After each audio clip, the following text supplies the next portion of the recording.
Have you ever wanted that thing and just thought, one day when I get that, then I'll finally feel happy and fulfilled? And then for so many of us, we've had those things and then we get the thing, right? For some of us, we work really, really hard for years and we finally get the thing. And let me ask you this, when you finally got the thing, then what happened? Were all your hopes and dreams did they miraculously happen? Were you happy and fulfilled and enough forever? Or did you feel this temporary high followed by a slow descent back to feeling like something's missing and like you don't know what's missing, but you just feel like you're not enough and something's missing from your life? What was the hardest moment when you questioned your self-worth, and what became of that, or how did you overcome it? Was there a specific moment or moment that really where you questioned your own self-worth? Yeah. And what I'll say too is it is a daily thing. It's a daily thing. It's a lifelong journey. One moment, Jim, that I'll share, and I'm so honored, by the way, to be part of the Quick Success Book Club. I am so honored. We're going to deliver so much value. Like, I'm just so excited. And this is just going to be success elevating. Like, it's Yeah. going to be success elevating because here's the moment I'm going to pick, because we talk about success and we talk about being limitless. Mm-hmm. Okay, I was at a moment in my life. Let me just preface this. My entire life from the time I was a little girl, a lot of us have childhood heroes. Like, for some people, it's Superman. For other people, like whatever, whoever it might be. And growing up, I was alone a lot in my living room and I'd watch Oprah. Mm. And so for me, I always dreamed as a little girl of meeting her one day. I dared to believe it was possible and inspired my career of going into journalism, all of that. Like, this was my dream. That was my superhero growing up. Fast forward, I'm 39 years old and I get the chance to meet her. And I want to preface this for everyone who is real passionate about success in their life. At this moment in time, I'm 39. I had all of this success. I had just, oh my gosh, like I was so confident, Jim. I had just sold my business for $1.2 billion cash that I'd started in my living room. Right? L'Oreal made me the first woman to hold a CEO title in their 100+ year history. All these things were happening. The Forbes list, all these things that were like, whoa, I was very confident, but I did not know that I did not have a lot of self worth Oh, and wow. that there's a big difference. And you want to know what happened? I met her. I then sent her a letter after, through a series of like, I go granularly on how this happened and how I overcame it in Worthy in the book. I eventually, she invited me to lunch at her home.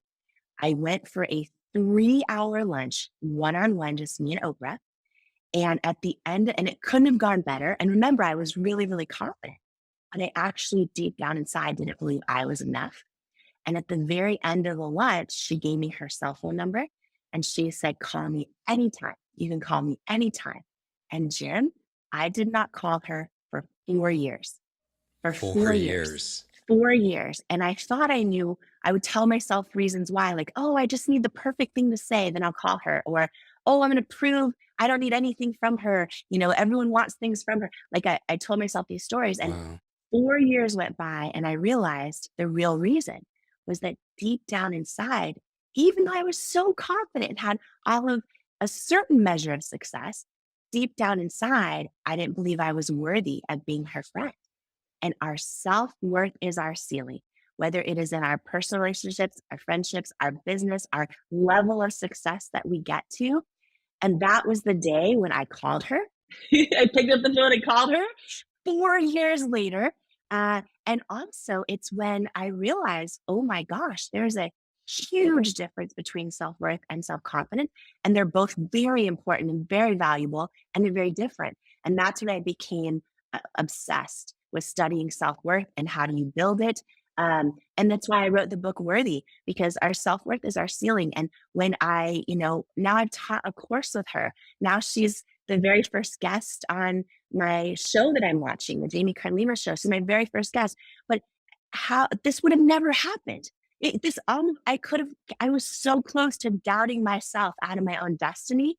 And I have done that many other times. And so for anybody who is like, oh my gosh, like, what am I doubting myself out of in my life? Like, you can build skill sets, which is so important and valuable. And you also have to believe you are worthy of it and build that self-worth at the identity level. Because wherever you go, whatever you achieve, you still take you with you. So I achieved a whole lot of worldly success and business success.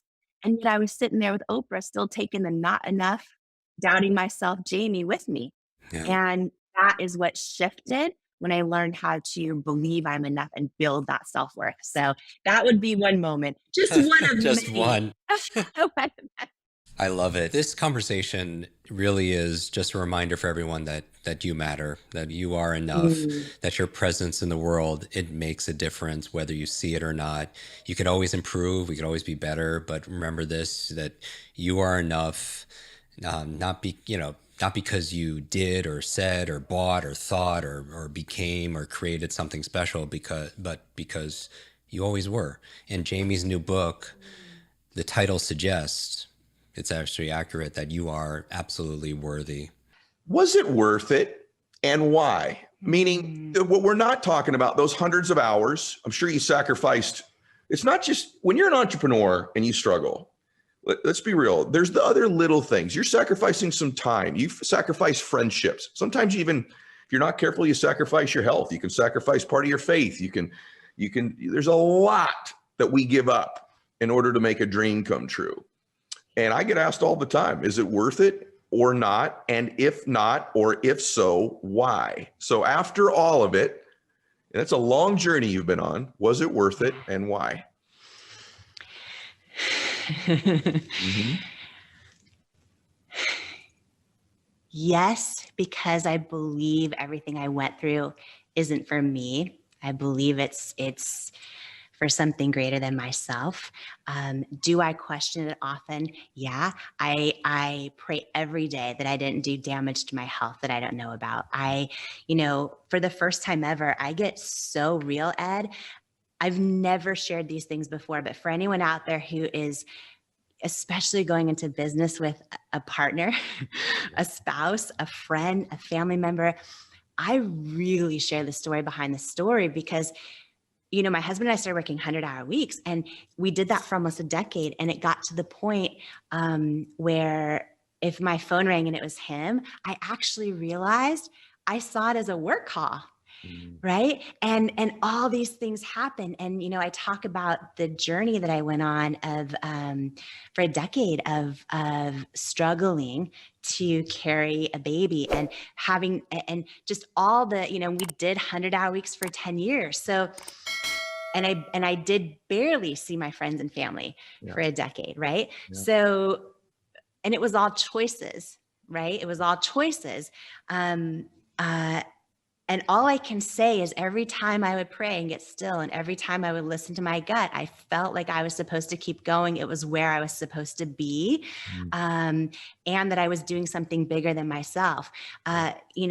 There was a big moment where after selling to L'Oreal, I got this big award in the beauty industry, and it was this whole thing.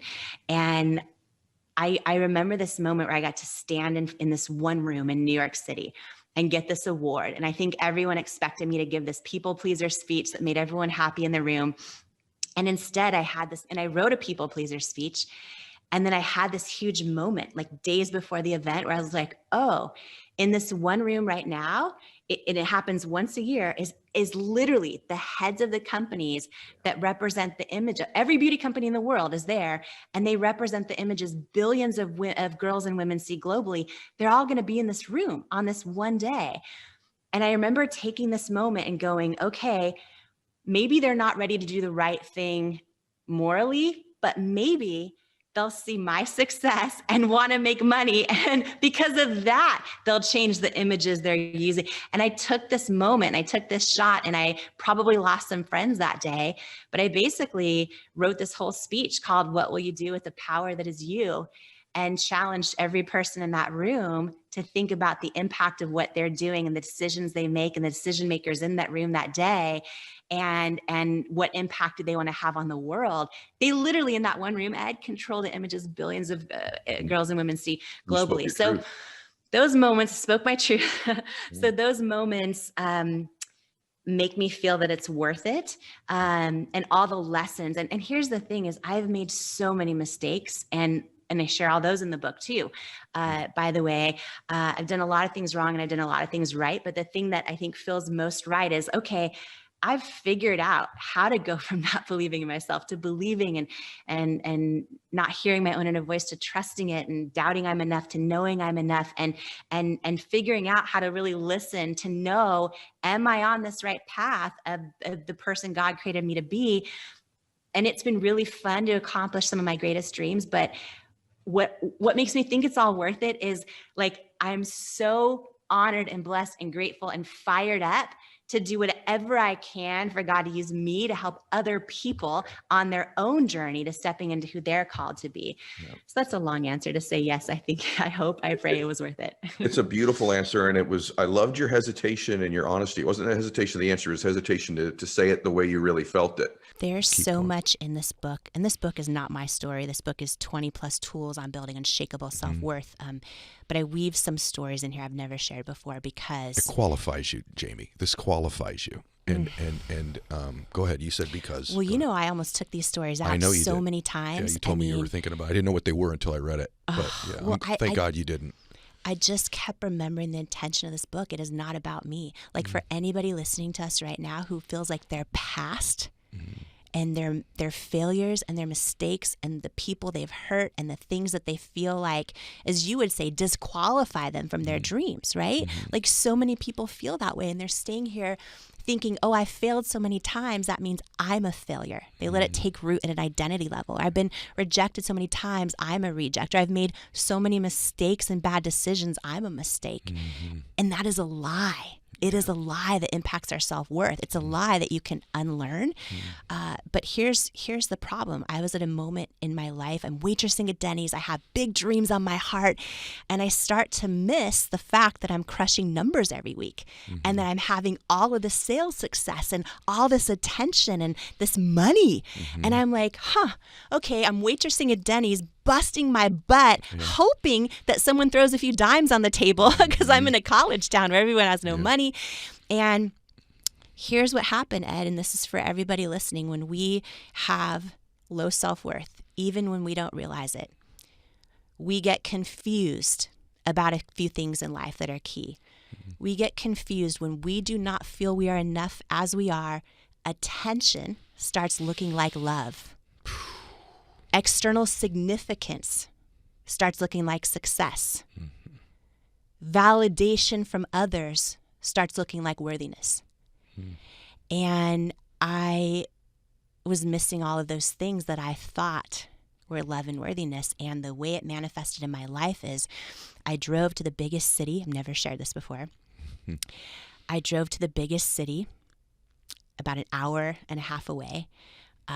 Didn't even know what I was going to do, frankly. I was just like, stopped at an adult entertainment club, also known as a strip club, walked inside, saw all of these waitresses in these black pants and white shirts, and then all of these dancers not wearing anything. I remember the first time I walked in, there was like 30 or so patrons, men sitting in the audience, and I talked to a waitress there. And she told me like she makes a few $100 a shift selling sodas. They didn't even have alcohol there, selling sodas. And I literally applied for a job and got hired that day in the strip club. And I would waitress all week at Denny's, and I'd drive up there on the weekends, and then I'd waitress in the strip club. Now wearing black pants, a white shirt, but thinking, maybe I'll also dance, right? And in that club, for me in that moment, two big things. One, attention. I was confusing attention with love. I started dating someone who is a patron of the club. And I remember there was this moment where he took me to a firing range. And I'm out in the middle of nowhere in some city I don't know anybody in, with this dude I barely know, holding this gun at a firing range, and we're shooting targets. And I remember it was so loud, And I was like, okay. Like he loved it. You know, a lot of people love hobbies like that. And I was just like, I was more scared than I was interested at that point. And I remember just sort of losing connection with him over time. And eventually one night he drove me home from the strip club about an hour and a half back to my college apartment. And I decided to break up with him. Yeah. And in that moment, I remember looking in the back of his Jeep and seeing all of these guns and just going, what am I doing with my life? Yeah. Like, what am I doing with my life? Even made sure the door was unlocked. Yeah. Because I was like going through my head, like, you know, because when I broke up with him, he got really quiet and I got really scared. And I was like, what am I doing with my life? And I was like making sure the door was unlocked because I had to dive out in the middle of the highway. Like it was so scary. And I remember he dropped me off at my college apartment and we never spoke again. But that moment was a low for me in the sense where I was like, what am I doing with my life? And, you know, you often talk about the thermostat example that, you know, if we believe we're a 75 in identity or self-worth and things go lower, you know, we'll warm it back up a little bit. And at that moment, you know, a couple big things happened in my life that I share in the book that helped me start to build self-worth and to believe I'm enough. But here's what I want to say. There's a lot of things like this and others that I share in the book because I could have gone, okay, no one in my family has ever gone to college, or I've done these kind of things or hung out with these kind of people. I talk in the book about getting arrested for the first time and dating a guy who stole cars all the time. And 14 years old. Yeah. And what it was like to be booked into juvie and just like all of these things where I could have said to myself, like, oh, you know, all the things I've done that are bad means I'm bad. And that's one of the biggest lies we are so tempted to tell ourselves. All the things in my past that I'm embarrassed of or ashamed of or mortified of or the mistakes I made or whatever it might be mean I'm a mistake. And it's a lie. And we attach these labels to ourselves. I have a whole chapter in Worthy called Labels and how we believe these labels that someone else has said about us or that we've stuck on ourselves. We believe they're permanent. Yep. And we let them take root, but they're not. They're like Post-it notes with that light adhesive. You can peel them right off, right? And I go through how to do that. But I could have doubted myself out of my own destiny, right? A lot of people, if they Google my story, you won't find any of this. Yep. What you find is, oh, you know, Denny's waitress builds $1 billion company. Right. She's on the Forbes list. She taught a class with Oprah this year. Yeah. You see all that. And you might think like, oh, things like that happen to other people, not people who have made so many mistakes like I have, or not people who have been through what I've been through. And I finally decided to keep some of the stuff in the book because this book is not about me. It's for every single person who has some self-doubt to destroy and a destiny to fulfill. And here's the thing I want to say too, Ed, about this is I believe, every person listening, I believe our steps are ordered. I believe our lives are divinely orchestrated. And let me tell you something right now. When I built It Cosmetics, when we have millions and millions and millions of paying customers in the US and built this whole movement, like it was not an accident I worked in a strip club. It wasn't an accident I waitressed at Denny's. It wasn't an accident that I was selling in the health club and understood what it's like to love someone else at the expense of loving myself. I believe, because what I learned, that my friends who work with me in the strip club, in the adult entertainment club, my friends there are the same as my friends sitting next to me in my college classes, as the professors teaching, as the people waitressing with me at Denny's, as the now fellow CEOs and fellow billionaires I know, right? They're the same. At our core, we all want to know we're enough, that we're worthy of love and belonging. Every one of us, we're the same. I've never been more proud of you. The reason I'm just sitting here watching you is like, when I read it, I was proud of you, but to see you talk about it, it's even another level to have to verbalize it, I think. And I just hope everyone gains some measure of hope.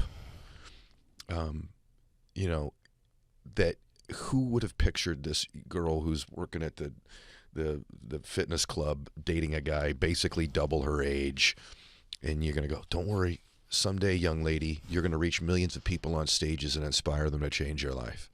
And then fast forward a little bit and you're with this dude you meet in a strip club that you're working at, and just you're not treating yourself, betraying yourself, to use your words earlier, and say, don't worry, young lady, someday you're going to sell your company for over $1 billion. I just hope all of you gain some hope from this, and that if you have somebody in your life who's currently making a mistake or not living true to their integrity or their character, send them this interview. Have them go get the book. Have them go to worthybook.com/Ed. Have them go there and hear this story, because it's one thing, Denny's waitress, to exiting for $1 billion. How inspiring. She must be perfect. She just worked hard as a waitress. No, there's some mess in there, and your mess does not disqualify you. And I think the other reason it's so powerful, Rory said this first on the show, and you and I talk about it a lot too, but you're most qualified to help the person or people you used to be. If you used to be so perfect, who are you here to help? But all of you just realize that this woman who's built this remarkable life, she's literally one of the most admired women currently living on earth. She is one of the most admired women, one of the most admired people on the planet right now. She's the person in my life outside of family that I admire the most, right? To think that at some point she was dating some dude double her age, working in a gym, getting attention, letting him date other women, that she would see the other women he was dating. It wasn't like he was hiding it. Then she goes to work at a strip club. And before that, she was arrested at 14 years old. This is not perfect little Jamie that everybody thinks they know. This is someone who's a flawed human being who's worked on her worthiness and has the pathway to do it. So I'm asking you this. I'm just curious. How about right now? Like, you sit in front of me, you've had all these accomplishments. Do you still have any struggles with this stuff, like to this day? Because stuff I teach people how to get better at, most of the time it's still stuff that I'm working on myself and I struggle. So does Jamie Kern Lima still struggle to this day with her worthiness? Every single day, and a little less every single day. I think it's a lifelong journey. And here's a huge breakthrough that I'm going to share.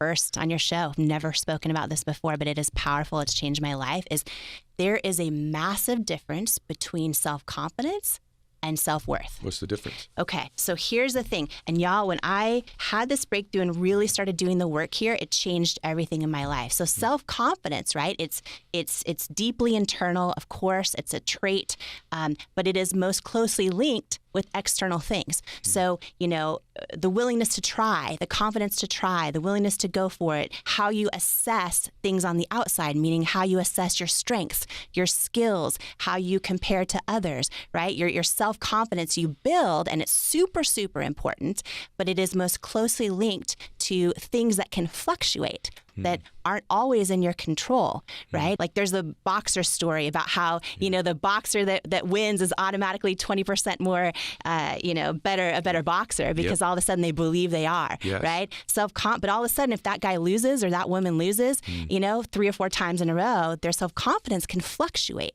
And your self-worth is deeply internal. It's believing you are enough exactly as you are. You are enough. You are valuable. You're worthy exactly as you are. It's deeply internal, and it doesn't fluctuate based on external things. Now, here's the big breakthrough. You can be, so for anyone listening right, I'm gonna get fired up. I'm gonna jump out of the seat. Jump out of the seat. For anyone listening right now, if you are someone who is like, okay, when this thing finally happens, then I'm gonna be enough. When I finally get married or have the kids, or I finally hit 7 figures in my business, or 8 figures, or 9 figures, or 10 figures, when I finally get my 6-pack, when I finally, right? And then you get that thing, and it's like, okay, it's great for a minute. Yes. But it's never quite enough. Yes. It's because you have built confidence. You have built confidence in that journey. Now you have confidence in your body and your 6-pack. Now you have confidence in your business, but your self-worth has not changed. And there are so many people, and this is me most of my entire life, where I thought if I achieve enough, I'll finally feel enough. Yeah. If I accomplish this thing, if I build $1 billion business, if I feel confident in a swimsuit, whatever it is, then I'll finally feel enough. But you can have all the confidence in the world, and you will not be fulfilled if you do not have strong self-worth. And that is huge because... Wow. Yeah. Wow. Can I just say something? Wow. You just described me. Yeah. Like even now. Yeah. That is awesome what you just flipping said right there. Holy smokes. Because you and I talk all the time. You've never said that to me before. Whoa. So sorry, you guys. So I just want to say this to you. I have really built a lot of self-confidence, but I don't know that I built that much self-worth. And so it is why I haven't enjoyed a lot of the successes that I've had. And to the extent that I have, and you too, man, you are on there. Do you think the self-worth thing for most people is, not all of it, but do you think a lot of it is shaped in childhood from experiences? Because I know, being raised by an alcoholic, it's pretty hard to have a lot of self-worth, right? Because I don't think my dad had self-worth. And I think, I don't want to assume everybody knows this. Tell them a little bit about your childhood. And do you think a lot of this has shaped self-worth early in our lives? I know there could be an event later where you're like, I just lost all my self-worth. He left me, or I went bankrupt, or she cheated on me, or whatever it might be. But I do think a lot of it can come from childhood. It can. It's also, though, reinforced our whole life. We're in a culture that rewards when you do things that get external applause. They're almost always tied to confidence or productivity or things that are external. And we grow up believing that if we do those things, we'll be happy. Every single, commercial or ad, or most companies are based on you achieving an emotion if you get this thing, but it's almost always external. And then we're raised by families often, whether they're well-intended, healthy or not.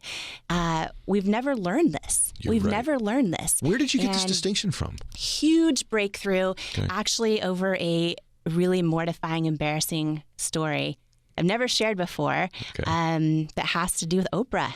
And by the way, Ed, I want to say this is something I believe affects everybody. I think that, if you really, I don't want to get too granular here because we'll be on for hours, but you think about, look at our country, life, liberty, and the pursuit of happiness. It's something that we have to pursue. It's not like, oh, we shouldn't innately be happy, right? There's so many things all around us. I don't want to get started. I didn't come here to look cute today. Let's go. I'm like fired up. But here's the thing. There's so many things all around us that tell us if we finally get the thing, if we finally are, whatever, then we'll be happy. And I believe a couple things. I believe you need both self-worth and self-confidence, right? Just because you have self-worth and believe you're enough as you are doesn't mean you're now complacent and you're like just chilling, because that's not a recipe for fulfillment either. But if you do not have self-worth, you will never be truly fulfilled, no matter how much you accomplish. So you need both, right? So you need both of those things. And this is why I wrote Worthy, and it's why it's such a breakthrough, because for anyone out there who does not feel like they're enough, and maybe you're really good at hiding it because you are crushing it in every area of your life, or you're just really good at being the strong one, or whatever it might be.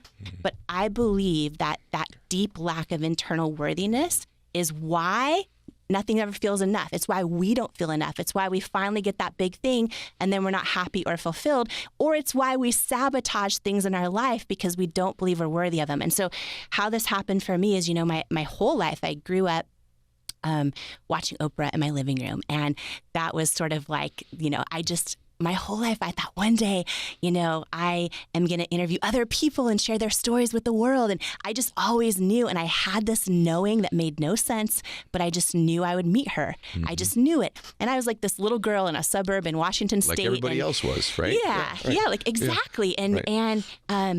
And when I eventually went, it's a long story that I'll cut because I want to get to the point of it. But I eventually met her at one of her live events backstage, and after meeting her, I wrote her a very long email, and through sheer grace, it got forwarded, and she eventually got it. And long story short, she invited me to lunch at her house. So this is, I'm cutting through a lot of how this happened, but I had lunch with Oprah at her home. Look how you just said that. I had lunch with Oprah. Did you hear though? She just said, just so you know, this little girl who's adopted, who's watching her on television, ends up, you just knew, but now I'm invited. I mean, put yourself in this position, everybody, whoever your hero is, and that Oprah was your hero for the most part, right? Yeah. Your hero is now inviting you to lunch because that part of it matters because of the rest of the story, what happens afterwards. So now you're going to go see Oprah. Go ahead. Yes, I know you're one of the few people on the planet that knows the story. So I'm share it for the first time. And honestly, it's embarrassing, but sometimes the biggest struggles or setbacks or mortifying moments or pain we go through is like not a setback. It's really a setup for what we're supposed to do. And and this certainly was for me. So I end up going to Oprah's house, literally shaking in my boots. But also, I was in this moment in my life. This was about 5 or 6 years ago. Super confident. I was so confident. I had just, my company was exploding, and I was so proud of, impacting millions and millions of women and trying to change the definition of beauty in the industry and all these things. And I was really self-confident and also, of course, crazy nervous to meet her and really actually sit down. And we had lunch for several hours, just me and her. And at the very end of lunch at her house, she wrote down her cell number. She gave me her cell phone number and said, call me anytime, just like that. And I left and I did not call her for 4 years. Oh my gosh. I didn't call her for 4 years. And when we talk about sabotaging something, right? Yeah. And anyone out there who has done this in some area of their life, in a relationship, a friendship, a career move, whatever it might be, this was like, for me, the person that, my whole life, now I have her cell phone number. Right. For 4 years, I would tell myself things like, oh, you know what? Like, I don't have the right thing to say yet, but when I get the right thing, then I'm going to call her. Or, oh, everyone always wants something from her, right? I'd make up the story. I'd tell myself, everyone always wants things from her. I want to make sure she knows I don't want things from her. I'm here for real, true friendship, so I'm not going to bug her. Or I would always tell myself these versions of why I wasn't calling her. And 4 years went by. It's incredible. And I had this huge epiphany. I was like, oh, I'm not calling Oprah because deep down inside, I don't think I'm worthy of being her friend. In spite of all your success. Yep. So at that moment, I realized this was a huge breakthrough because I realized, oh, I have a lot of self-confidence, but not self-worth. Gosh, Jamie. And you can have one without the other. And it's why when you keep accomplishing things or you keep, the thing finally happens, you finally, get that dream relationship, you finally have the kids or you finally have the breakthrough in your business, but you're like, why am I not happy? Why am I not fulfilled? Why isn't it not enough? Huge breakthrough for me. And when I realized it, A, I was super embarrassed, but B, I realized that is my head, my own self-doubt, my own lack of self-worth telling me these things. But in my soul, I know I am definitely worthy of being her friend because I'm a kick-ass friend. Like I'm a ride. You're an unbelievable friend. I'm like, I am a ride or die friend. Like so I'm like, I know in my soul I'm worthy of being her friend. And that was the moment I decided to call her. It's unreal. Yeah. Your self-worth is literally the one thing that changes everything. The one thing that changes everything. And so often we think, whether it's in relationships, that we need to, do all the work to understand every detail of them to make them stronger. And that's true. That stuff really, really helps to understand at a granular level, how do you become a great friend or a great partner in a relationship? And all of that work's important. But underneath it all, if you don't also do the work of self-worth, of believing you're worthy of great friendships, of great relationships, then you will always sabotage them, or you will always do something to either never go for them, to never ask the person, do you want to be friends, and invest in that friendship as an adult, or you'll never tell the person you want to be more than friends in the relationship, or you somehow will hold back from showing up as the person you can be in that relationship, if underneath it all you don't believe you're worthy of a really, really great relationship. We'll sabotage it. We'll either never go for it, or in some other way, we'll make sure it cools down to the level of our self-worth. Similarly, in business, in your career, your ambitions, the business you're launching out there into the world. So often we think, oh, I just don't have enough experience yet, or I don't have, the right skill set yet, or the right connections, or the right mentor, all those kind of things. At the end of the day, when deep down inside you believe you're worthy of launching the business, of taking that business to new heights, of being an incredible leader, an incredible CEO, incredible boss, right? It's only by believing you're worthy of it that you'll literally go to that level. This is the one thing that literally changes everything. And so it is important to invest in building a skill set and building attributes and strengths and experiences and all of that. But the most important thing is to build strong self-worth underneath all of it so that you have the foundation of your own identity. So there's a classic example that has been used for a zillion years in personal development, and it correlates your identity to the example of a thermostat, right? So you probably have heard this example, but it's important when you look at it through the lens of self-worth. So you may have heard a number of thought leaders talk about how we all have our own internal thermostat, right? That's like an automatic one. When you imagine walking into a room, maybe in your house or your office right now, maybe you have an automatic thermostat on the wall, and if you have it set at 75 degrees, and if all of a sudden things heat up in that room, what happens? That thermostat kicks in, lowers the temperature back down, right, to 75. Meanwhile, if things just get freezing cold in that room, it's gonna kick in and raise the temperature back up to 75. And so the classic example that so many thought leaders have shared is really applicable when it comes to self-worth and your identity. Because let's say you set your self-worth, you believe you're worthy, you believe you're worth 75. Okay, that's the level of your self-worth. That's your identity right now, deep internal identity. Well, then when things go really, really right in your business or your relationships or your friendships or your goals and dreams, and all of a sudden it's on fire, it's a 90, but underneath it you only believe you're worthy of 75, your thermostat kicks in. It sabotages the relationship. It doesn't call that person back. It doesn't show up and put your ideas out into the world. You work less hard, procrastination, feeling stuck. And before you know it, that 95 is back down to a 75. Similarly, if things are just going awful and they're really bad, they're down there to 50, when you believe you're a 75, you'll figure out, okay, what moves do I need to make? What efforts do I need to put in to get back up to that 75? Here's the thing, and I talk about this, I go deep in the master class inside of Worthy on how do you take that number, that 75 and raise it. How do you raise your internal level of identity and self-worth? Because you will not soar to the level of your goals and dreams. You will stay stuck at the level of your self-worth. It is the one thing that truly transforms everything in your life. And the book, which you can pre-order now, you get lots of bonuses with it. There's over 20 tools in this book, which is why I wrote it, because in my life, there are so many things where I didn't realize, why did I stay stuck? Why did I sabotage that thing? Why didn't I go to the next level?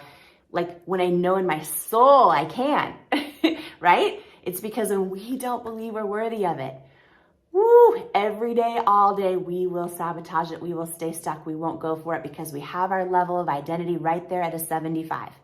You know what I mean? And so if you can relate to this, the very first step is just become aware. Today, all I want you to do, in addition to ordering Worthy, because we're going to go through a lot of trainings together on how to do this as well, but I deep dive into it. But the trainings are part of a bonus when you grab it, when you pre-order the book. But what I really want you to do right now too is just become aware of it. Just become aware and be like, what do I believe my own internal identity is around self-worth? And how does that manifest in my life? What have I sabotaged? And think about all the areas of your life. What areas have I stayed stuck in and I don't know why? Like maybe you have a book inside of you or an idea and you don't know why you haven't written it. Or you have this big idea you want to share in that, team meeting tomorrow. And every time there's an opportunity, you don't share it. Because we will not rise to the level of our goals and dreams. We will stay stuck at the level of our self-worth. So for now, just start to think about the areas of your life and how this impacts it.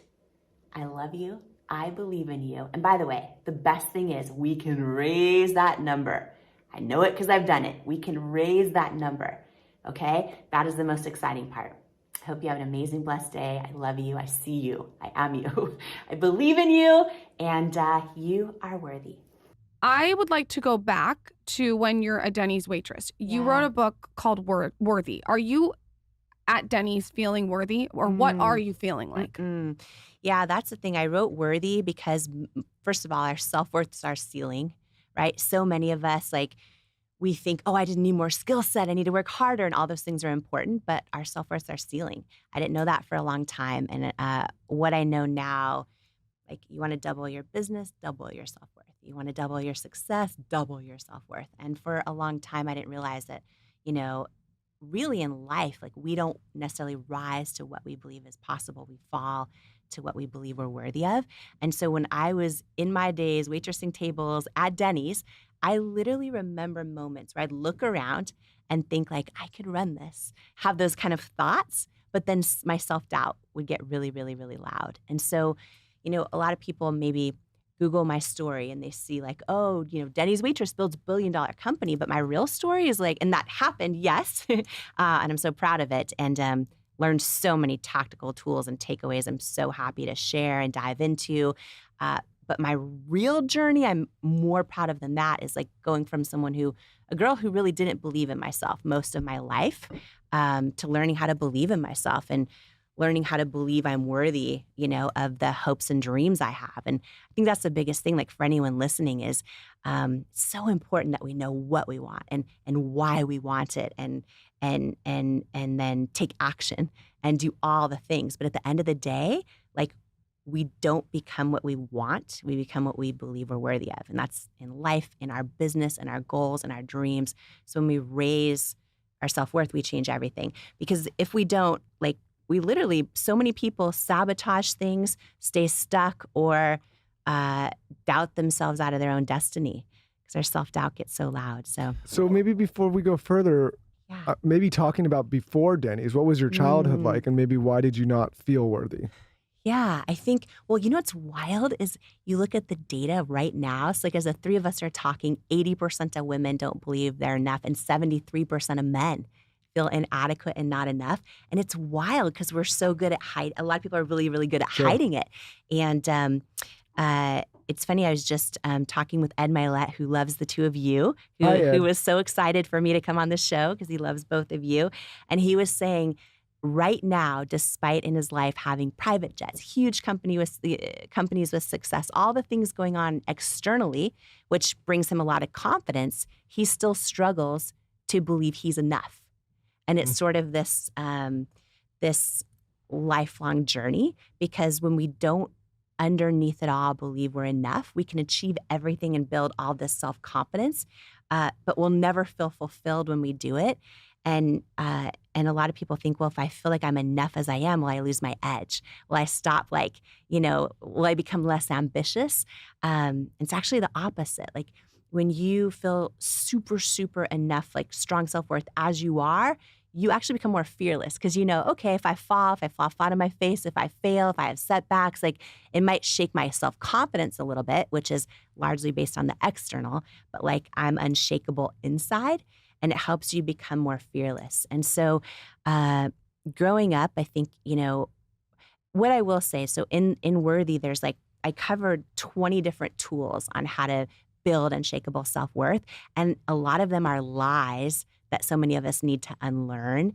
And one of the lies, which I think comes from my childhood, to answer your question, I grew up believing that achievement equaled love, or that I needed to achieve to be enough, and sort of like confusing achievement with love. Did that come from your parents, or did that come from a teacher, or like, where do you think that comes from? Yeah, I think so. So two things. I think universally, so many of us are raised even just seeing like advertisements and this and that, and they're great, but, or well-intended people in our lives that are like, all they ask about is your job, or your, you know, how's your job going? How's your work going?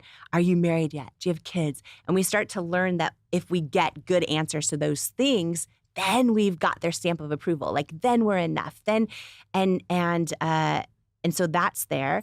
And then a lot of us work so hard to finally get these big goals that we think will make us feel enough. And we arrive at them and still feel like something's missing, and still feel like, you know, so then we just keep hustling harder. And it becomes this never-ending, perpetual thing, which is what Ed and I have both experienced for decades of our life, where we keep achieving the next level and the next level and the next level. And to give you like a real tangible example, because for everyone listening to us right now, if they're like, oh, I'm super confident, I'm super successful, I kind of feel like I'm not enough, or it's not enough, but I think I just got to work harder. It's actually a self-worth issue, because a lot of people will give up on marriages. They think something's missing in their marriage, when really they don't feel enough as who they are. 100% go off on that. I Yeah. totally agree with that. It's such a thing. Yeah, they want someone else to fill up their cup, but what you got to realize is it's an inside job. You got to fill up your own cup. Exactly. And so the number of marriages that end, or the number of people that think, oh, I just need to quit my job and go to another one, or this or that, I don't have the fulfillment I need. And they think that the enoughness needs to come from the outside. And that's a self-worth thing. So 3 ways, like for anyone listening, like if they are like, wait a minute, do I need worthy? Like, do I feel enough? Is this really a thing? Because I think I'm crushing it on the outside. The 3 main ways that like self-worth become big issues in our life. If we have low self-worth, and this is for everybody listening, if we have low self-worth, it often looks like we're stuck. Like we're stuck, meaning, oh, we have a crazy, amazing business idea, or we have a book we want to write, or we have, we don't want to be alone and we want to be in a relationship, but we literally are stuck and we don't know why. We don't get on the dating app. We don't submit the manuscript or even start writing it. We don't register the domain for our business. And a lot of people think like, oh, I'm stuck because I just need to get more experience or more skill sets. It's like, no, actually, underneath it all, you don't believe you're worthy of the thing. And when you don't believe you're worthy of it, like your self-worth will become your ceiling. And so when we have low to medium self-worth, which a lot of people do, this is me most of my life, even after selling my company for over $1 billion cash, I was very confident. I had high confidence. I was crushing it on the Forbes, all these things. I didn't know that self-confidence, which fluctuates based on external things, if we're winning or losing, our skill sets and abilities, is different than self-worth. Self-worth is like the deep internal knowing that you are enough and worthy exactly as you are. And that self-worth level is our ceiling. And so when we have low to medium self-worth, we can be, crushing it, doing all these kind of things, but we still hit ceilings and we sabotage them. We'll sabotage opportunities. We'll write the whole manuscript, but then not submit it. We'll hit 6 figures in our business, but not 7 figures, and we don't know why. We'll have, really wild ideas to put like our talent and offerings out in the world, but we'll scroll Instagram for 8 hours a day. We'll hit a ceiling and we'll sabotage. We'll meet an amazing potential partner, and then we'll be like, I don't know why, but I just am not attracted to them. And we put them in the friend zone. And it's because underneath it all, we don't believe we're worthy of the thing, so we'll sabotage it. Do you think that this is all perpetuated from childhood? Because we've had, funny this week, we've had a lot of people come on here who are very successful that have said something that their mom or dad or teacher said to them that replays in their head. I'll give like an example.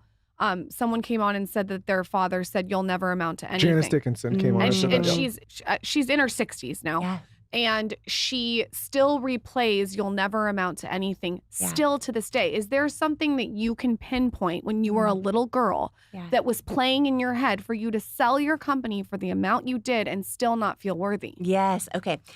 I would love if you guys have a few minutes too to actually go through this exercise where everyone listening can actually do that in their head to know what it is for them. Because here's the thing, some of us have a parent that said something, or we have someone in the school play yard that said it. For Ed Milet, for example, I don't know why I keep bringing him up, but it's like our mutual friend. For him, it was he remembers the moment when he was like pro level in baseball and sabotaged it. Like we have these moments that become these that take root in our identity.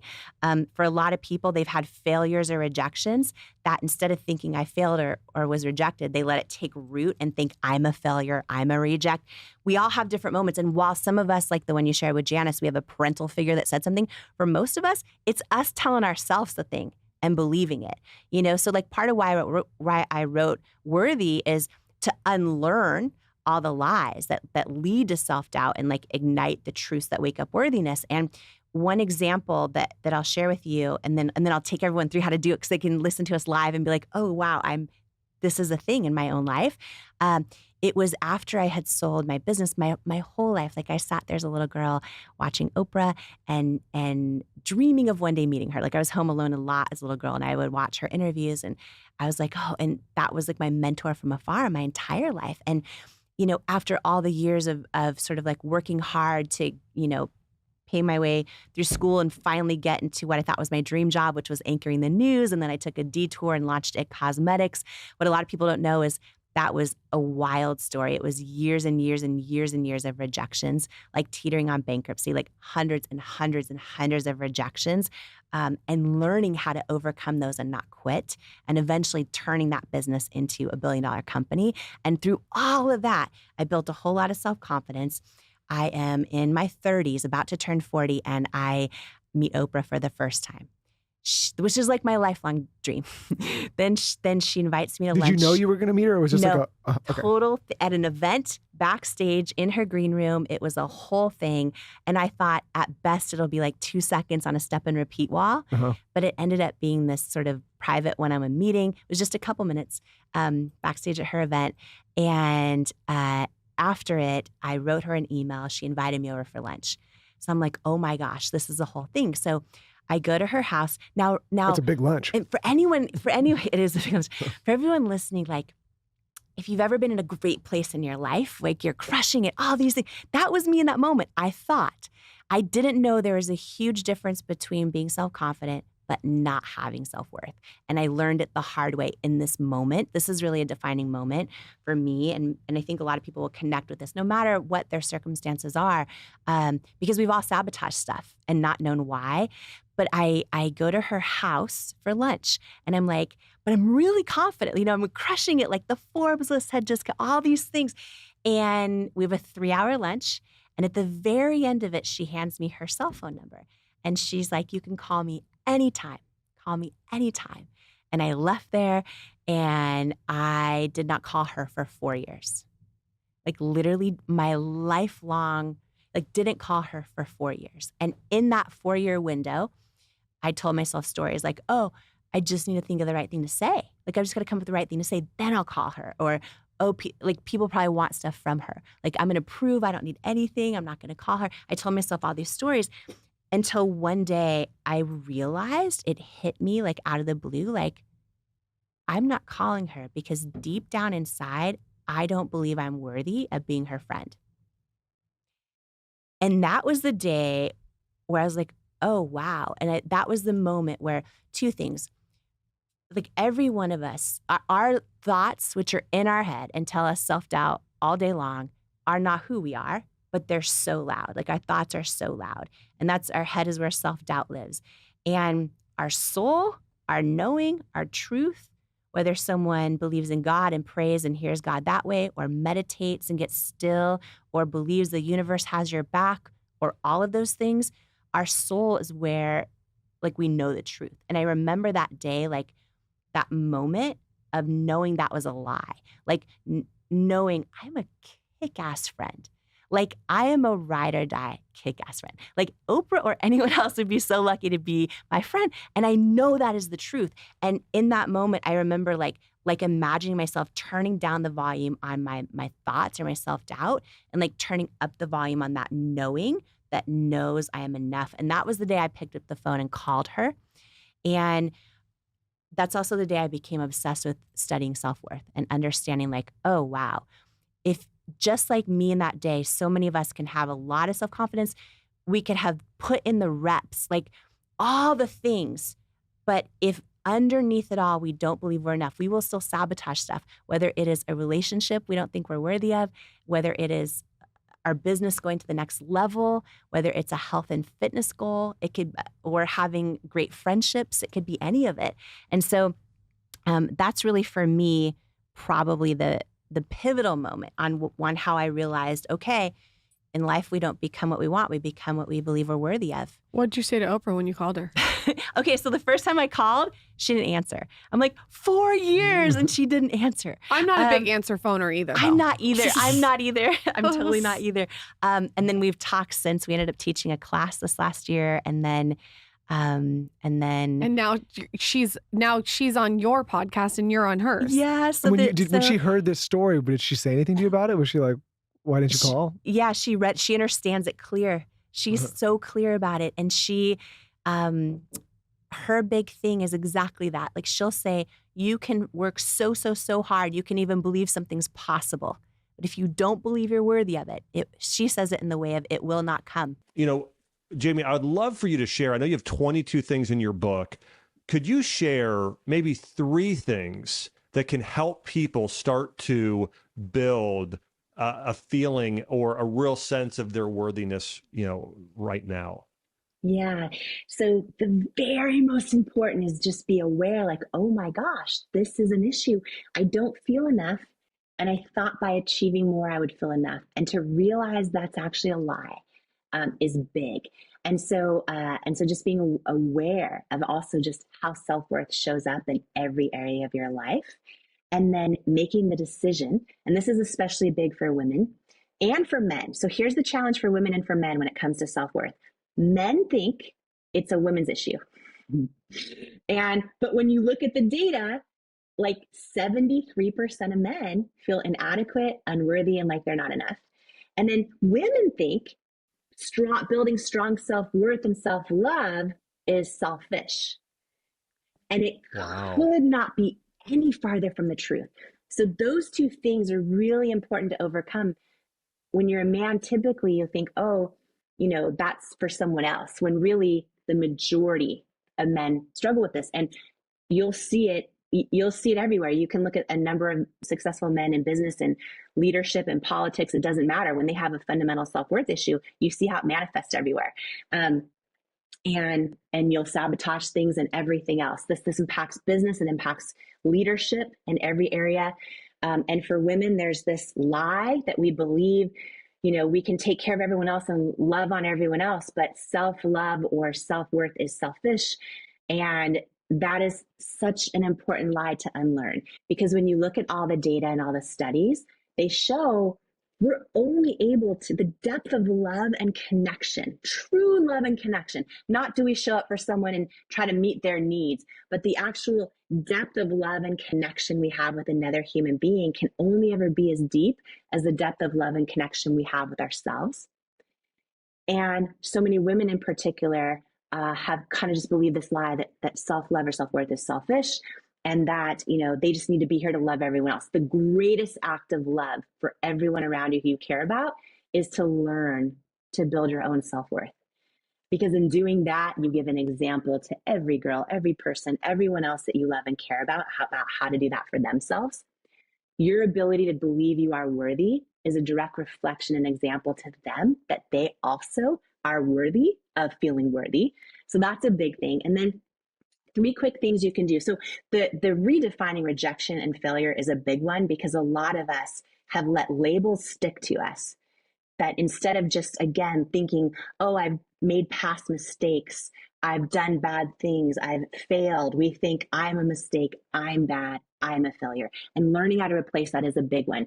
The next one is a really, really easy one to start building our internal self-worth. Okay, which one do I want to dive in first? There's a whole section on 5 self-worth shortcuts in a chapter called Do You See You? And it's about how so many of us live disassociated. We're running around people pleasing for everyone else, taking care of everyone else, and we actually don't even know who we are, how we feel. We're not even tapped into all of that. And so it's a chapter about how to connect with yourself. And one of the self-worth shortcuts in there is, well, let me see, which one do I'll try to dive into 3 really fast because you can start doing them right now. But there is a famous saying that we don't see things as they are, we see things as we are, which is why, hurt people, or people that are always seeing the, things as negative, they don't see the beautiful rose, they see the stem with all the thorns and complain there's too many thorns, because that's how their reflection of themselves inside is being projected on what they see outside. And so there's that famous saying, we don't see things as they are, we see things as we are. The reverse can also be true. And what I mean by that is, if you're somebody that you struggle to see the good in yourself, you struggle to see your own self-worth, maybe on a daily basis, the things you say to yourself about yourself are not so loving and positive. And for a lot of people, that's the case if we actually pay attention to our thoughts. It's so important to recognize that and to just decide the reverse is true, which means instead of saying people don't see things as they are, they see them as they are. You can also say that you can see yourself as things are. And what that means, try not to make it confusing, what that means is if you have struggled to see the beauty and the goodness and the worth in yourself, start by intentionally seeing the beauty and the good and the worth in all of the things around you. Because when we've seen the things we perceive as wrong with us over and over and over and over, right? We carve deep neural pathways, and to try and reverse them, when you start seeing the good and the positive in every single thing around you, and I'm talking about simple things, Josh, like when you wake up in the morning, just taking a moment, being like, wow, I have clean, dry sheets. How blessed am I? Wow, feel the softness of this pillow. Like when we're washing dishes, this is going to sound a ridiculous example, but we're washing dishes, like, wow, I have like the suds of the soap and the sponge. I have clean water. Like, how cool is this that the soap just gets the food right off the plate? Like, these are simple things, but when we start focusing on the good, the beauty in things around us, before you know it, you build patterns and habits, and you cannot help but start to notice the good things within you and the worth within you. And it's one very simple step to try and retrain what you focus on and what you see, because a lot of people struggle to see the good inside of them. And I just want to call this out quickly that, you look at the studies on negativity bias and how some of them say, like, you need, for every one negative thing you read online or every one negative interaction, you need 4 positive interactions just to have a neutral space. When we think, especially for women, by the way, when we think about the things we tell ourselves about ourselves, most of us are not saying 4 positive things for every one negative thing just to stay neutral, right? And so really intentionally working on reversing that is really a big thing. The second thing is, the second shortcut to self-worth is when you're struggling to see your own worth, focus on your own intentions. I think most people feel that they're a good person and that they have good intentions. And we believe at our core that people with good intentions are worthy. And so when we start to pay attention, not to our perceived flaws or this or that or whatever, but when we actually focus on our own good intentions and acknowledge them every day, it actually starts to slowly build your self-worth, because at our core, we have that belief that people are deserving of good things, who have good intentions. People with good intentions are worthy. One of my favorite, for anyone who has strong faith, this is one of my favorite things. For me, I'm Christian. I pray. I have a relationship with Jesus. It's been a whole lifelong thing of building it. And one day, Josh, I had this moment where I realized, okay, wait a minute. I say I believe God's word. I say I'm made in his image and I can do all things through Christ who strengthens me.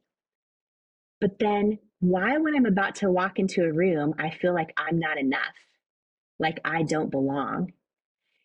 And what I realize is, wait a minute, who am I actually doubting? Am I doubting myself? No, I'm actually trusting my own thoughts and I'm doubting God's word. And for me, this has been, and for anyone who practices faith in their life, I think this is one of the most powerful self-worth hacks, really, is making the decision at any moment when you're tempted to hear your own doubt and your own negative thoughts and all of that, to intercept them in that moment and say, wait a minute, what does God say about me? Who does God say I am? If God was sitting here looking at me face to face, who would he tell me I am? Would he tell me how I'm made? Would he tell me I belong in this room, that I'm fully equipped and all of it, right? And I intercept it and I make the decision to trust God's word over my own thoughts. And I literally will say to myself when I'm tempted to feel like I don't belong, or even walking into this interview with you, Josh, if I'm tempted to think thoughts like I got nothing to offer, what if no one cares about Worthy the book? What if, like, all those thoughts will come into my head, right? which is the human part of us. But that self-doubt that is not where God lives. And I will literally go, who am I going to doubt? Because if I'm doubting myself, what I'm really doing is trusting my thoughts, doubting God's word. And there's a whole chapter in Worthy, the book, called Who Are You Doubting? Like, who are you really doubting in those words? And it's how to make the decision in any moment to trust God's word over your own self-doubt. And it's an instant reminder of your own worth, of your own identity. Like, every time I'm about to walk in a room where I'm tempted to feel like I don't belong, like, I literally intentionally will remember who's walking in with me and whose I am and who I am. And so trusting God's word and that you believe what you say you believe is one of my favorite ways to instantly remind yourself of who you are and build that self-worth back up. Well, I love that you shared that. And I think that obviously that's a powerful, I know for me, being a person, a very similar person of faith, it's that being able to focus primarily on what God says about me, right? That I'm beloved, that I'm his child, that he's a purpose for my life. So all those things. And so I think those are really, really powerful, really, really powerful things to meditate on and to make part of our identities and our story. And I love so much that you shared that. Self-confidence and self-worth are completely different. We so easily confuse the two, and understanding the difference is literally the one thing that will change everything in your life. There are so many of us, myself included, who have actually done so much great work to build self-confidence. But then we sabotage things, we stay stuck, we don't get what we want because we don't realize, I have a whole lot of self-confidence, but I actually don't have strong self-worth. And they're very different. They're very, very different.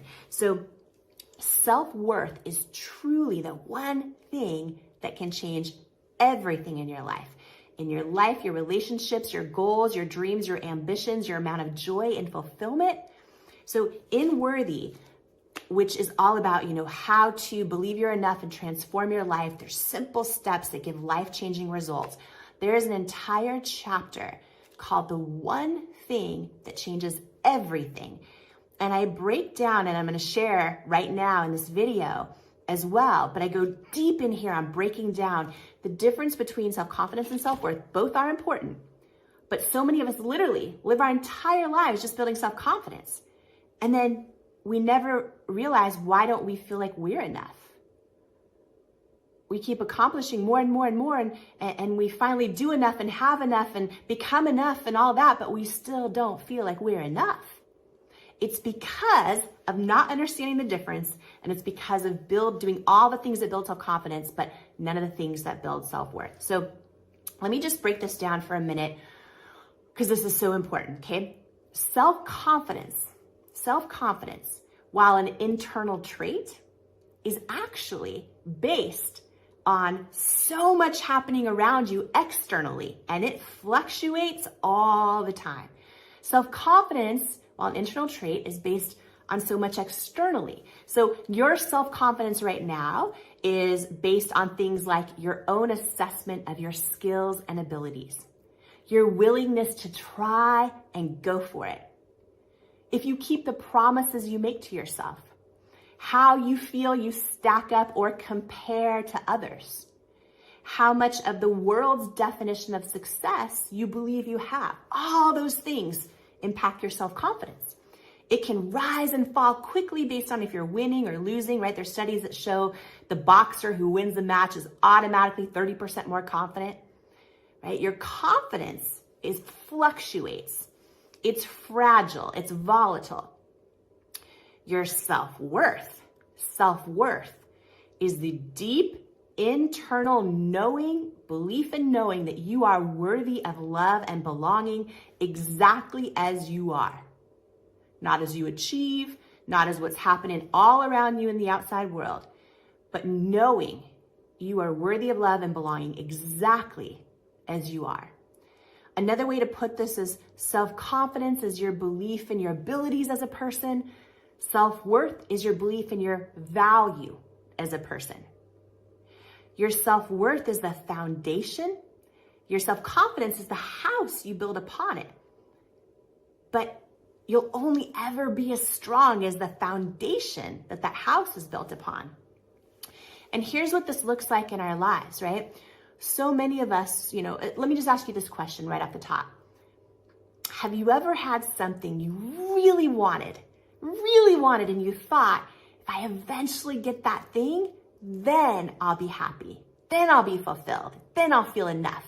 Maybe it is a job title, or it's a certain number in the bank account, or it's, 6-pack abs, a certain goal weight. Maybe it is,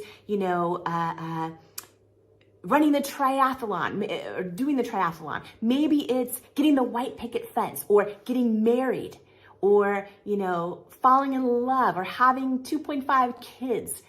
Have you ever wanted that thing and just thought, one day when I get that, then I'll finally feel happy and fulfilled? And then, for so many of us, we've had those things, and then we get the thing, right? For some of us, we work really, really hard for years, and we finally get the thing. And let me ask you this, when you finally got the thing, then what happened? Were all your hopes and dreams did they miraculously happen? Were you happy and fulfilled and enough forever? Or did you feel this temporary high followed by a slow descent back to feeling like something's missing, and like you don't know what's missing, but you just feel like you're not enough and something's missing from your life? Okay, here's why. It's because in the pursuit of all those things, you built a whole lot of self-confidence, but none of those things build self-worth. Self-confidence is really, really important in life, as is growth, always growing in one area or another, as is contributing to something greater than yourself. Those three things are really important, but you multiply all those by your level of self-worth to get your level of ultimate fulfillment in life. Building strong self-worth is truly the one thing that changes everything. It's why I wrote Worthy. There's over 20 tools in here on how to build strong self-worth, because here's the deal. When you don't, and by the way, there have been so many times in my life where I had so much confidence and I didn't understand why I didn't feel enough, or I didn't understand why I sabotaged an opportunity, or I didn't understand why I stayed stuck and didn't put my art or my ideas or my full expression of my business out there. It's because we will not, over time, we will not perform to the level of our potential. We will plateau at the level of our self-worth. Every time, over time. Every time, over time. It's why you've seen people out there in the world that can achieve everything, have every level of what the world defines success as, fame, fortune, whatever it might be. And they're not happy. And they're not happy, right? Strong self-worth is literally the one thing that changes everything. And if you are wondering if this is an issue in your life, there's really 3 ways that low self-worth can show up, right? One, if we have really, really, really low self-worth, we'll stay stuck. We'll know we have great ideas or we're deserving of an amazing romantic relationship, but we'll stay stuck in one that's not good for our soul.